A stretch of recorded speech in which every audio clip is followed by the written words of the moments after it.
aquí vamos a revisar, dándole secuencia al proyecto de esta clase, los tipos de muestreo, el tamaño de muestra y los criterios de inclusión y exclusión. ¿A qué se refiere esto? Bueno, hasta ahorita ustedes ya me mandaron el tema que quieren trabajar, cuál va a ser el objetivo general, y ya trabajaron sus variables sociodemográficas en cuanto a tipo, definición operacional, opciones de respuesta, ya con los numeritos de codificación y por supuesto con las preguntas, con la pregunta que va encaminada a cada una de las variables. Inclusive me enviaron ya la primera versión de la parte de datos sociodemográficos para el instrumento que van a aplicar, así como una propuesta de un instrumento que hayan encontrado para medir el aspecto psicológico que hayan elegido en su tema. Bueno, entonces ya saben qué quieren hacer. Ahora es momento de poner atención en el con quiénes lo van a hacer. Por lo tanto, nos vamos a referir de inicio al concepto de población. Entonces, bueno, pues por población vamos a encontrar a entender todos aquellos sujetos que se vengan de inicio a su mente del tema que les interesa. Por ejemplo, si estamos hablando, bueno, algunos de ustedes tenían como tema deserción escolar, bueno, pues por default, obviamente, estamos hablando de estudiantes. O, bueno, en el caso de que quieran trabajar con las personas que todavía estén estudiando y quieran medir a lo mejor el riesgo o las actitudes que tienen hacia la deserción escolar. Por ejemplo, ese tema también se puede trabajar con personas que ya desertaron como para ver cuáles fueron los motivos. Pero bueno, tenemos que evaluar diferentes situaciones. El quiénes, bueno, pues está relacionado con esto que les comento. El de dónde, por ejemplo, si vamos a trabajar en lugar de deserción, desempeño. Desempeño escolar, lo primero que tienen que establecer es en quiénes, en estudiantes de qué grado. De universidad, de preparatoria, de secundaria, de primaria. ¿De dónde? Ya les había yo pedido que se anticiparan a de dónde podían sacar a la gente a la que le van a aplicar el cuestionario. Ya algunos de ustedes me dijeron, voy a trabajar con los estudiantes del CBT número tal o con los trabajadores de tal empresa. Y otra pregunta que queda por responder es ¿en dónde? Es decir, tienen que buscar, tienen que ir planeando y pues sí, de una vez tienen que hacer ya el acercamiento con la escuela donde piensan aplicar o con la empresa donde piensan aplicar para negociar pues el hecho, uno, de que les den permiso y dos, ver si se tiene el espacio físico para que apliquen ustedes a los pues jóvenes, adultos o lo que sea con los que vayan a trabajar. Es decir, tienen que ver que sea factible la aplicación. Es decir, que tengan donde estén sentados, que puedan apoyarse para escribir. Pues, y bueno, a veces no nos podemos poner quisquillosos, pero es bueno revisar pues si está el lugar iluminado, ventilado, porque son condiciones de aplicación que siempre se tienen que revisar. Evidentemente, bueno, pues si se les designa un área dentro de la empresa o de la escuela, pues basta con que tengan los chicos o los adultos o niños, lo que sean, donde sentarse y donde poder apoyarse para contestar su cuestionario. Bueno, pero antes de hacer la negociación, ustedes tienen que revisar estas tres cuestiones que vamos a explicar en este video. Primero tienen que revisar los criterios de inclusión, es decir, cuáles son las características particulares que les interesa que esos estudiantes tengan. Por ejemplo, ¿qué rangos de edades les interesan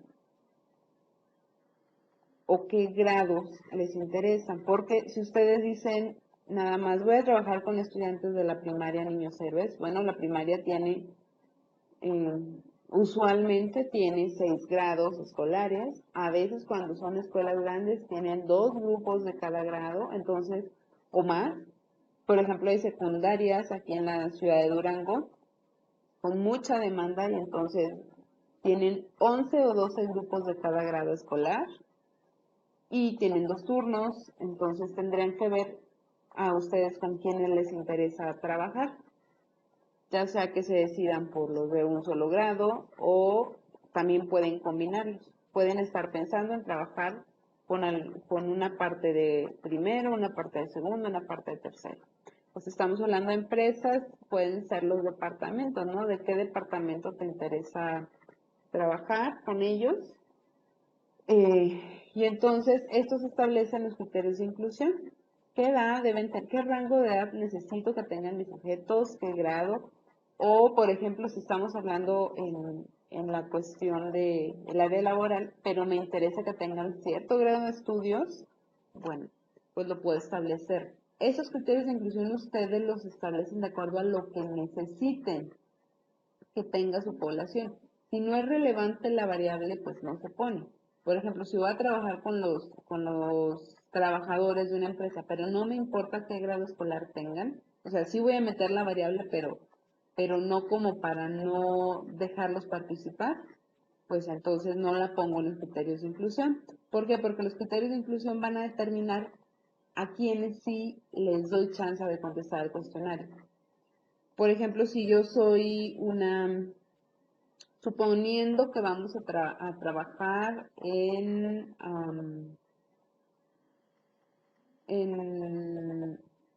una universidad, pero resulta que yo estoy contemplando las edades de 18 a 25 años. Y el grupo, yo no sabía, llegó y, o sea, tienen que ir contemplando estas situaciones y el grupo al que llegan a aplicar hay una persona de 45. Entonces, ustedes tienen que tener establecidos en sus criterios de inclusión si le pueden permitir que conteste o mejor, no le van a, pues sí, no le van a aplicar el cuestionario, porque eso depende de los temas.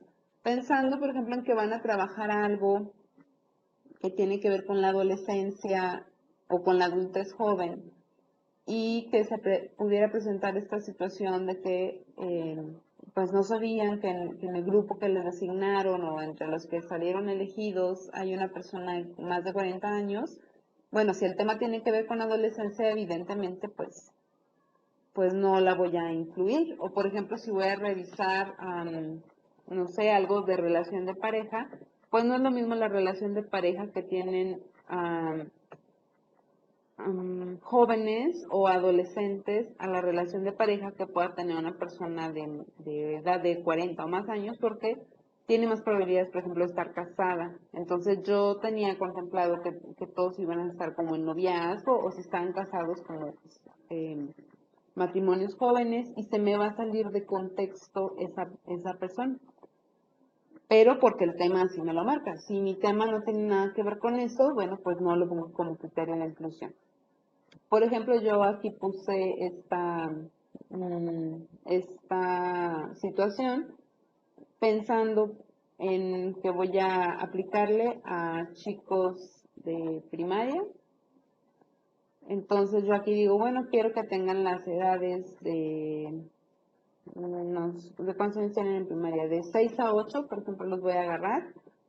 Y lo que quiero es que tengan hermanos naturales porque voy a aplicar un instrumento para medir celos paternos, ¿no? Entonces, obviamente necesito que los chicos que yo les aplique tengan hermanos, porque si no, si yo no lo pongo como criterio de inclusión y yo no llego y negocio y les digo, ¿saben que necesito 50 niños que tengan hermanos? Me van a mandar, o yo como no los conozco, voy a aplicar a niños a lo mejor que sean hijos únicos. Y cuando yo reviso los cuestionarios me voy a dar cuenta de que no me sirve esta encuesta ya contestada porque el chico no tenía hermanos. Entonces evidentemente no está viviendo la experiencia, al menos directamente con un hermano. A lo mejor puede sentirse los de primo o qué sé yo, pero ya es otro fenómeno, no es el fenómeno que estoy estudiando. Entonces, puntualizando, los criterios de inclusión es como si ustedes se pusieran en la puerta, de manera figurada, en la puerta del salón donde van a aplicar, y a manera de checklist van a decir, cumple con este requisito, con ese requisito, con ese requisito, sí, entonces pasa, ¿sí?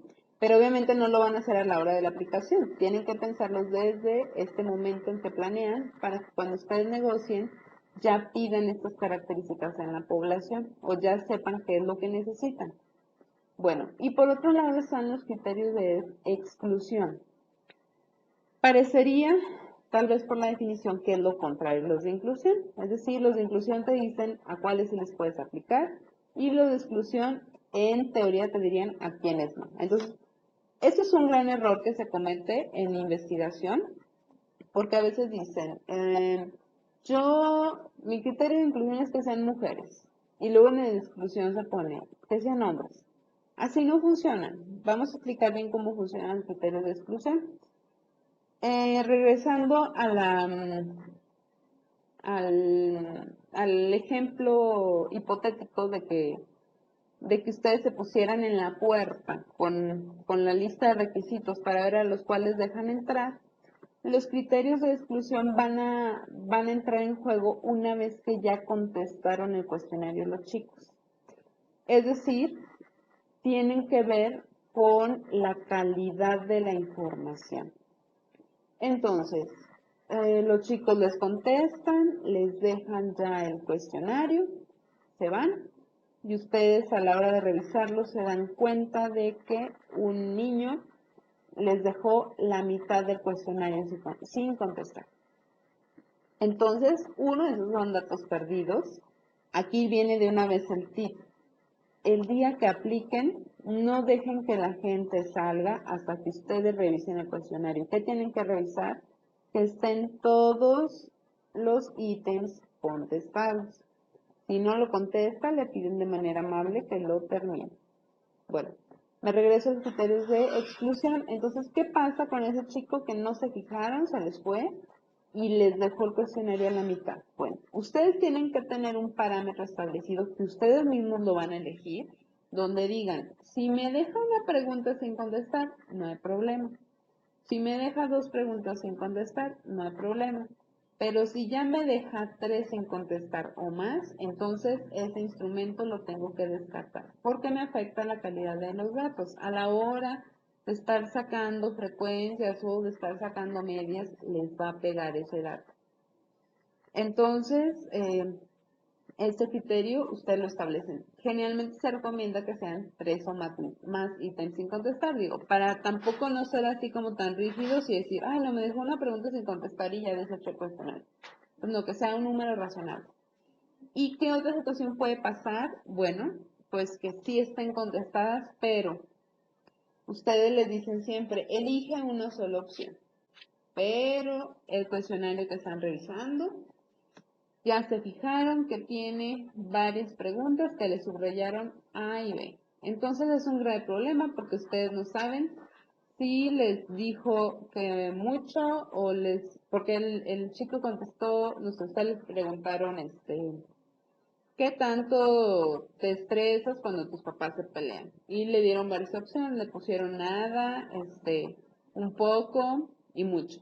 Y el chico les contestó mucho y nada. Entonces, ¿cuál de las dos van a capturar? Pues no. En ese caso, esta pregunta no se captura, se deja en blanco con esa persona. Por lo tanto, también tienen que tener un parámetro que ustedes mismos establezcan donde digan, si alguien me contestó doble la pregunta, también se recomienda 3 o más, también desecho el cuestionario. Entonces, ustedes tienen que establecer estas dos. De hecho, en esta actividad yo les voy a pedir en el formato que les voy a mandar para que, en el formato propio de la actividad, que establezcan cuáles son los criterios de inclusión, es decir, qué requisitos deben cumplir las personas para que puedan contestar el cuestionario, y los criterios de exclusión. ¿Qué situaciones pueden pasar que afectan la calidad de los datos que inmediatamente descartan esa encuesta como válida? Además, en los criterios de inclusión, antes de que se me pase, siempre deben de agregar que la persona acepte participar libremente. Por cuestiones éticas, ustedes no pueden obligar a alguien a contestar su cuestionario. Es recomendable, aquí es un tip medio mañoso, es recomendable que cuando ustedes van a aplicar no les digan a las personas que si no quieren no lo contesten, porque pues se les van a ir. Pero obviamente si alguien, aunque ya los demás están contestando y les dice, sabes que yo no quiero, entonces cuando le dices, no te preocupes, puedes salir, no hay ningún problema, ¿sí? O sea, no promocionen que no hay problema si no lo contestan. Más bien, si la situación se da, pues esa es la manera en que ustedes tienen que responder. Bueno, entonces, esa es la primera parte que me van a tener que agregar a la actividad número 4, criterios de inclusión y criterios de exclusión. Vamos a entrar entonces ahora sí a la parte de la muestra. Habíamos platicado ya pues que aunque ustedes establecen de inicio en el objetivo que se pone la población a la que va dirigida, pues por cuestiones metodológicas, cuestiones también de factibilidad, es decir, prácticas, pues no se trabaja con la población completa, por lo cual siempre se trabaja con una parte de ella a la que se le llama muestra. Vamos a revisar cuáles son las estrategias para obtener la muestra. A esto se le llama tipos de muestreo y se dividen en dos grandes ramas. La primera son los tipos de muestreo no probabilístico y el otro tipo son los probabilísticos. Empezamos con los no probabilísticos, que aquí quiero hacer el comentario de que en la medida de lo posible traten de que su muestreo, su tipo de muestreo sea del otro tipo, que sea probabilístico. ¿Por qué? Porque tienen más probabilidades de que la distribución de sus datos obedezca a la curva normal. Y así vamos a poder aplicar la segunda parte del curso, que es la estadística inferencial. Pero sé que hay situaciones, sobre todo cuando somos estudiantes, donde van y negocian a las escuelas y la escuela tajantemente le dice, sí te doy chance, pero trabajas con este grupo nada más, o con estos dos grupos, que generalmente luego les mandan a los más desastrosos, como pensando que por una aplicación ya los chicos van a cambiar. Bueno, en estas situaciones donde ustedes no se les dé la libertad a la institución con la que van a negociar de elegir a los participantes, es donde se aplican los métodos no probabilísticos, los tipos de muestreo no probabilísticos. Se van a encontrar, de acuerdo a los autores que ustedes lean, diferentes denominaciones. Yo aquí voy a poner los tres como más comunes y a lo mejor se los pueden encontrar con otro nombre. Entonces, el primero va a ser el muestreo por conveniencia, es decir, bueno, ¿qué quiere decir? Que trabajas con las personas que tienes a la mano. Por ejemplo, si ustedes son maestros de alguna primaria, bueno, pues quien tendrán a la mano pues son los chicos a los que les dan clase, ¿no? O si no son maestros de una primaria, pero conocen a bueno, la maestra o el profesor es su hermano, su primo, pues está como más fácil que les preste su grupo. Lo ideal es ir a negociar obviamente con las autoridades, con la directora, con el director, y entonces de ahí para tener más probabilidades de que, más bien más opciones de dónde elegir a los niños o a los adolescentes o con lo que vayan a trabajar. ¿Cuándo van a poner que van a trabajar con ese tipo de muestreo? Bueno, sobre todo cuando con esa situación que referíamos ahorita, lleguen y negocien y le dicen sí, pero te doy al primero A nada más, ¿no? Aquí, bueno, es por conveniencia porque pues son los únicos que tenemos a la mano. Otro tipo de muestreo no probabilístico es el muestreo por cuota. En este, lo que ustedes establecen es el número de gente a la que le quieren aplicar. Por ejemplo, ustedes dicen, no, pues yo quiero 50. ¿Cómo funciona este muestreo por cuota? En realidad se aplica más cuando, por ejemplo, por ejemplo, tú eres trabajadora social de una secundaria y en lugar de ir a un solo grupo, pues los chicos que te van llegando ahí, a que los orientes, pues aprovechas y les aplicas el cuestionario. Y pues sigues aplicando hasta que juntas tus 50. Entonces, ese sería como un ejemplo de cuándo se puede aplicar.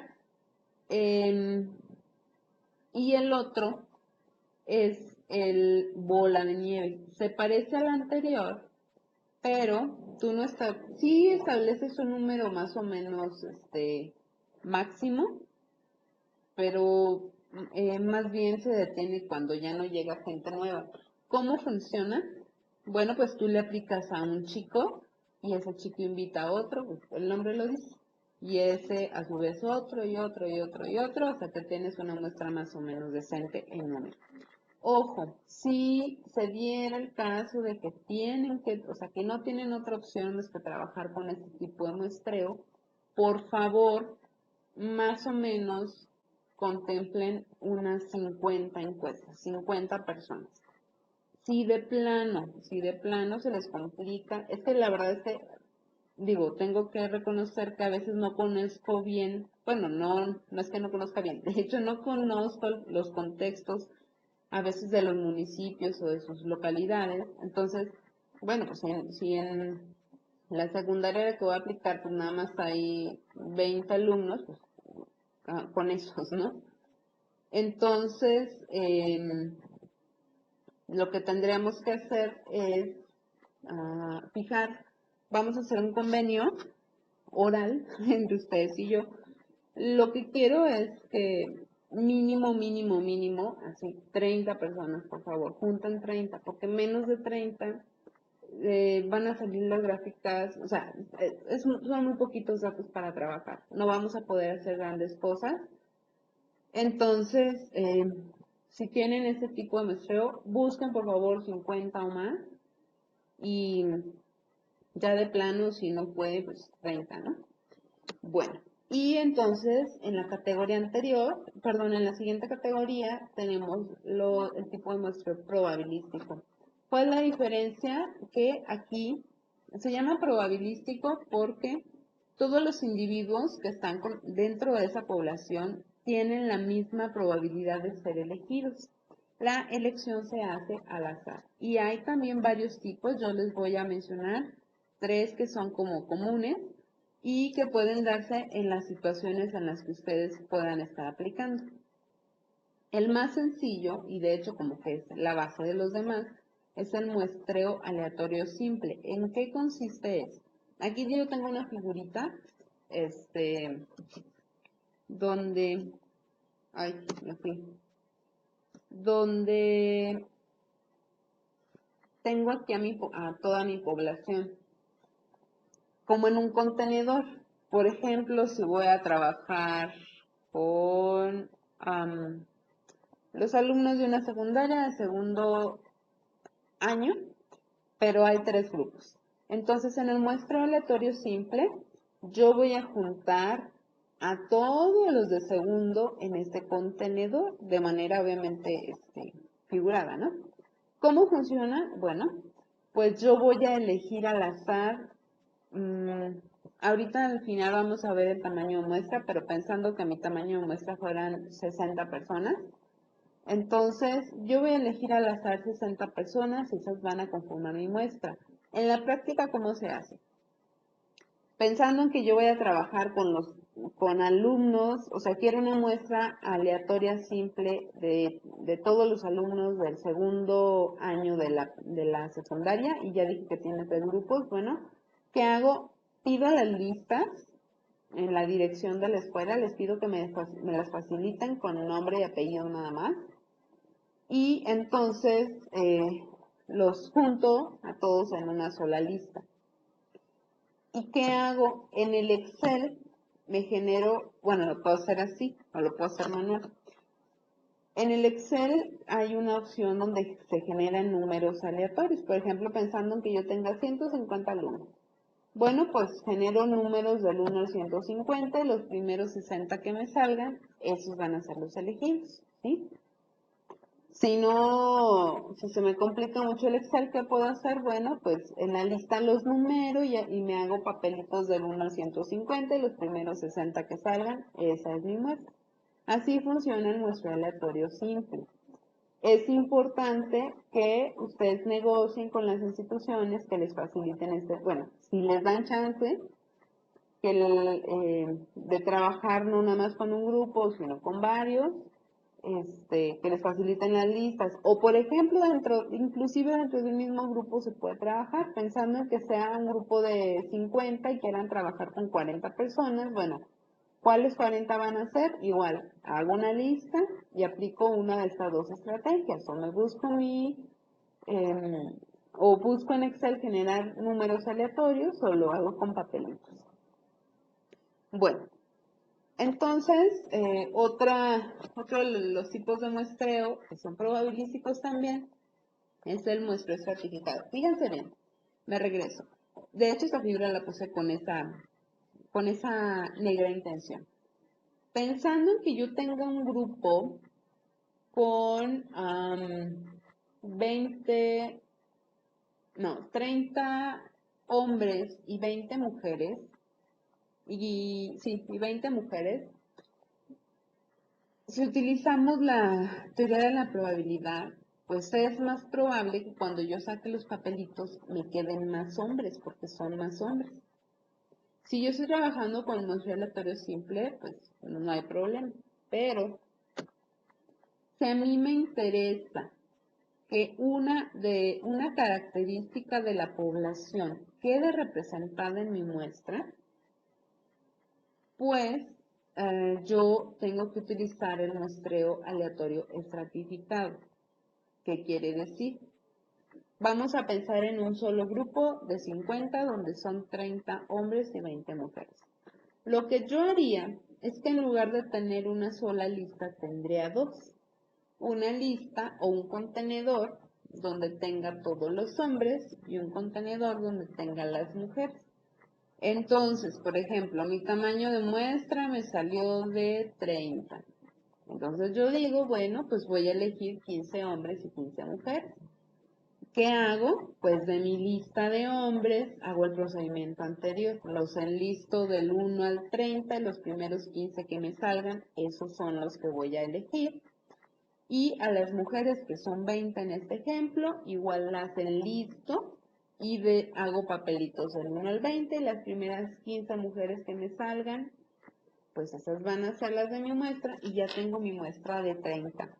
Pero ya aseguré que esta característica que a mí me importaba, que era el sexo, quede representada en mi muestra. Y se llama estratificado, bueno, porque esta característica se le llama estrato. Yo aquí estoy pensando en el estrato sexo, pero puedo utilizar como estrato, por ejemplo, cualquier otra característica. Por ejemplo, puedo utilizar ¿qué puedo utilizar? Pienso rápido. Nivel socioeconómico. Los puedo dividir en alto, bajo y medio, en caso de que mi problema sí me lo pidiera, ¿no? Generalmente el que aplica más es el sexo, hombres y mujeres, pero cualquier característica puede fungir como estrato. Bueno, y esto se hace más complejo, por ejemplo, cuando hablamos de conglomerado. Pero me regresó rápido otra vez al estrato. Ya se me ocurrió otro ejemplo. En el certificado, por ejemplo, puede ser también el grado escolar. Si yo quisiera trabajar con alumnos tanto de primero como de segundo como de tercero, para asegurar que mi muestra quede representada por alumnos de los 3 grados escolares, bueno, estos 3 circulitos, o sea, sería una lista, si no me importara, o si, para no complicarla, si no me importara la variable sexo como estrato, solo me importara el grado escolar, entonces metería en un contenedor o en una sola lista todos los de primero, todos los de segundo, todos los de tercero y el procedimiento sería el mismo. Bueno, esto se complica más cuando hablamos de conglomerados. No complica, se hace más complejo cuando hablamos de conglomerados. Por ejemplo, ¿qué pasa si, de hecho hay un trabajo de algunos de sus compañeros que quieren trabajar con empleados de gobierno federal y de la iniciativa privada? Un conglomerado va a estar delimitado por un área física diferente, o sea, por edificios diferentes. Entonces, en este sentido, lo primero que tengo que hacer sería como sacar dos submuestras, por así decirlo. Aquí tengo en esta figura sucursal 1 y luego sucursal 2, pensando en que fueran sucursales de una misma empresa, pero en el ejemplo de los compañeros, por ejemplo, sucursal 1 va a ser el, la instancia de gobierno y sucursal 2 va a ser la empresa privada. Entonces, en la instancia de gobierno, yo tengo que obtener una parte de la muestra y en la empresa privada la otra parte. Aquí, por ejemplo, lo voy a combinar con estrato. Dentro de la sucursal 1, que es lo de gobierno, yo voy a separar hombres y luego mujeres. Y luego de los hombres voy a elegir los 30 primeros al azar y de las mujeres las 30 primeras al azar.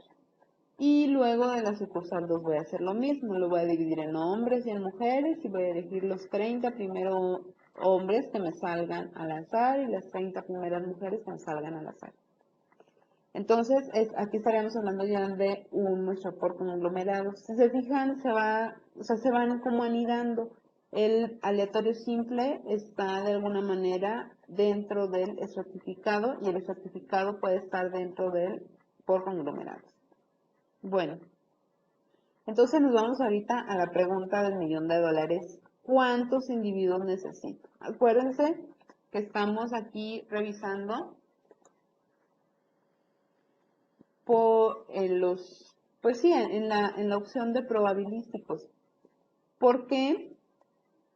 Porque en los no probabilísticos, bueno, estamos hablando de que nosotros no tenemos como tanto control sobre la muestra, realmente nos la dan o ponemos nada más su número, ¿no?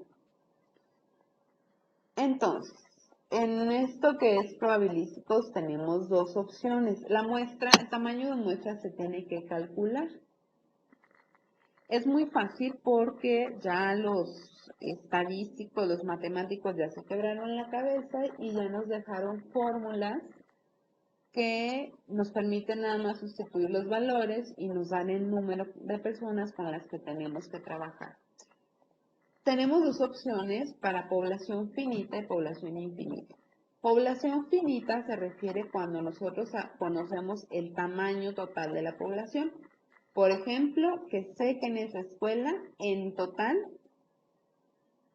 de los alumnos con los que me interesa trabajar, por ejemplo, sé que en tercero hay 100 alumnos. O sea, ese número me lo dan en la escuela. Ya me dijeron, los alumnos inscritos en el grado en el que a usted le interesa trabajar son 100. O en una empresa, ya me dijeron, si yo voy a hacer un muestreo aleatorio simple, no me interesa el departamento del que vengan, ni me interesa si son hombres o son mujeres. Ya me dijeron en empresa, en total tenemos 200 empleados. Entonces, el número yo lo puedo tener. Pero ¿qué pasa si ese número yo no lo puedo tener? Por ejemplo, cuando decimos yo voy a trabajar con las amas de casa de la ciudad perdón, de la cabecera municipal de tal lado, ¿no? pues tendría yo que irme al INEGI como para ver cuántas personas hay ahí con esas características y los datos no siempre son, no es que no sean reales, ¿no? Pero luego la gente migra o ya sea, todos los días la gente se casa, todos los días la gente se divorcia, entonces el dato no es como tan certero. Ahí estaríamos hablando de población infinita. La mayoría de ustedes va a tener acceso seguramente a población finita. Bueno, de cualquier manera vamos a revisar rápido la fórmula que les va a decir con cuántas personas tienen que trabajar si no conocen el tamaño total de la población. Esta fórmula ya está establecida, es n sobre z cuadrada por p por q sobre d cuadrada. ¿Qué significa? N minúscula, ojo, siempre va a representar, repito, en minúscula el tamaño de muestra. Cuando ustedes vayan a redactar sus resultados o cuando leen un artículo o resultados de una investigación, cuando vean la n minúscula significa tamaño de muestra. Bueno, tamaño de muestra es igual, z cuadrada es un valor que ya calcularon los matemáticos para un nivel de confianza del 95%. ¿Qué quiere decir el nivel de confianza? Cuando nosotros trabajamos con muestras, siempre va a haber un margen de error. O sea, que los datos se van a acercar al fenómeno real. Pensando en que mi población sea de 100,000 personas y yo trabajo con, no sé, con 5,000, bueno, los datos que yo recoja de esos 5,000, pues se van a parecer en la medida de lo posible a las 100,000. Pero seguramente de las que no, de la gente que no encuesté, pues pudo haber cambiado los resultados. Entonces, a eso se le llama nivel de confianza. Se fijan, aquí tenemos una tablita donde se dice nivel de confianza al 90%, al 95% y al 1%, y en complemento está el nivel de error. O sea, eso quiere decir qué tanto chance se va a dar el investigador de que sus datos pues no sean, o sean diferentes a lo que se ve en la realidad, ¿no? A todo, ojo, en todas las investigaciones pasa, ¿eh? No, o sea, se le llama error por denominarle de alguna manera, pero no quiere decir que la investigación esté mal. Quiere decir simplemente que siempre que trabajas con muestras va a haber una probabilidad de que difieran los datos a cómo se hubieran presentado en el total de la población. Entonces nosotros vamos a elegir todos vamos a elegir el 95%. Generalmente se utiliza el 99 es como muy rígido y el 90%, pues 10% de error todavía como que cala, ¿no? Todavía como que es muy grande. Entonces nos quedamos con el 95% de nivel de confianza y aquí ya me da en esta tablita el valor que se le asigna a Z, es 1.96, acá está abajo. Eso va al cuadrado. Y luego, eso se multiplica por P y por Q. ¿Qué quiere decir P y qué quiere decir Q? P es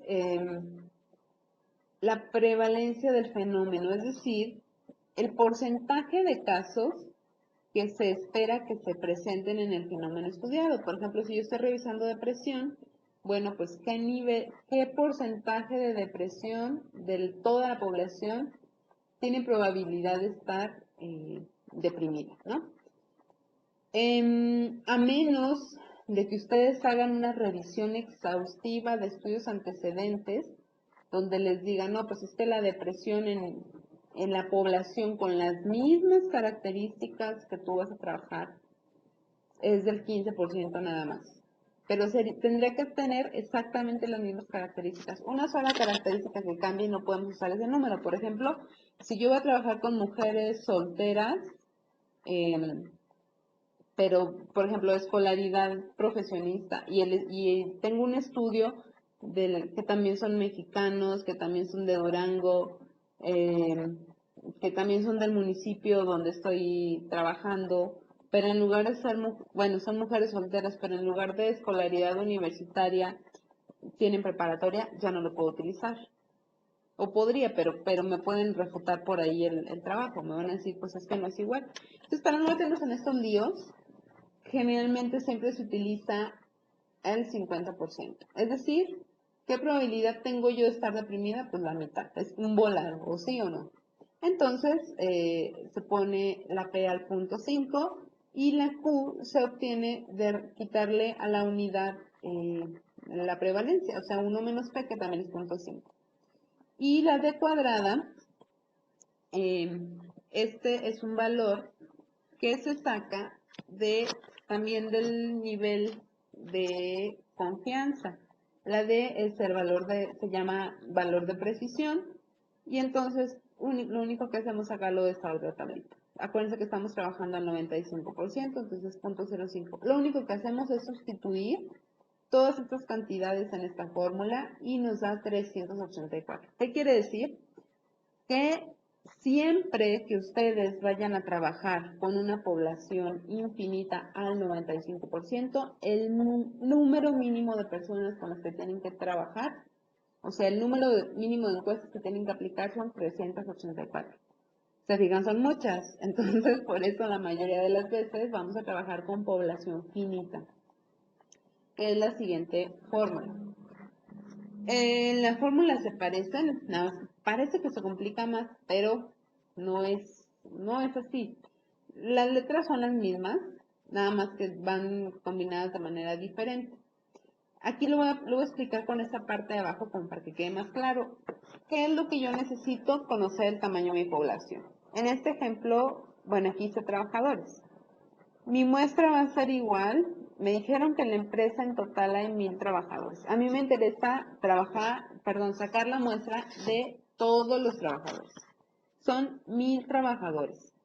Y lo único que tienen que hacer ustedes es sustituir este 1000 que está aquí, este 1000 que está acá, y hacer las operaciones.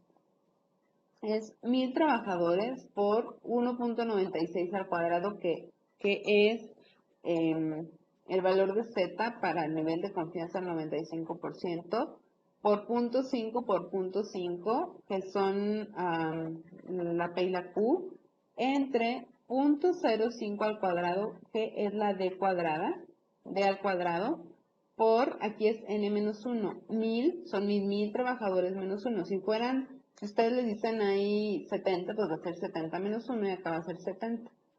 Más 1.96 al cuadrado por 0.05 por 0.05. Ojo, aquí pongo la otra diapositiva porque es importante el orden de los operadores. Siempre hagan las multiplicaciones, siempre hagan todo lo que está entre paréntesis primero. Por ejemplo, aquí lo primero que tienen que hacer es elevar el 1.96 al cuadrado.